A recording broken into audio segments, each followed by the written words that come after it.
मान तालुक्यातील मोगराळे गावच्या हद्दीत सोलर कंपनीच्या जवळ प्रथमच बिबट्याचे दर्शन झाले आहे। बिबट्याच्या सर्व हालचाली सीसीटीव्ही कॅमेऱ्यामध्ये कैद झाल्या असून याबाबतची माहिती वन विभागाच्या अधिकाऱ्यांना मिळाल्यानंतर अधिकाऱ्यांनी घटनास्थळी जाऊन परिसराची पाहणी केली।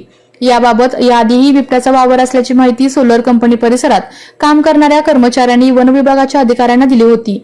मात्र कोणताही पुरावा नसल्यामुळे याकडे दुर्लक्ष झाले होते। मात्र पुन्हा एकदा सीसीटीव्ही कॅमेऱ्यामध्ये हा बिबट्या दिसल्यामुळे परिसरात भीतीचे वातावरण निर्माण झाले आहे।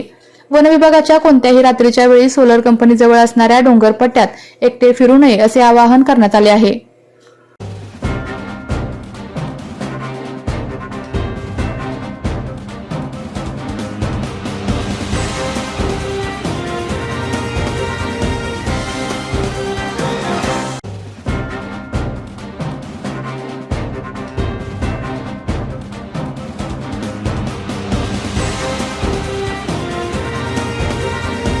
आपल्या तालुक्यातील जिल्ह्यातील बातम्या सर्वप्रथम पाहण्यासाठी आजच सातारा न्यूजला YouTube चॅनलवर सबस्क्राइब करा, लाईक करा, शेअर करा आणि बेल आयकॉन प्रेस करायला विसरू नका।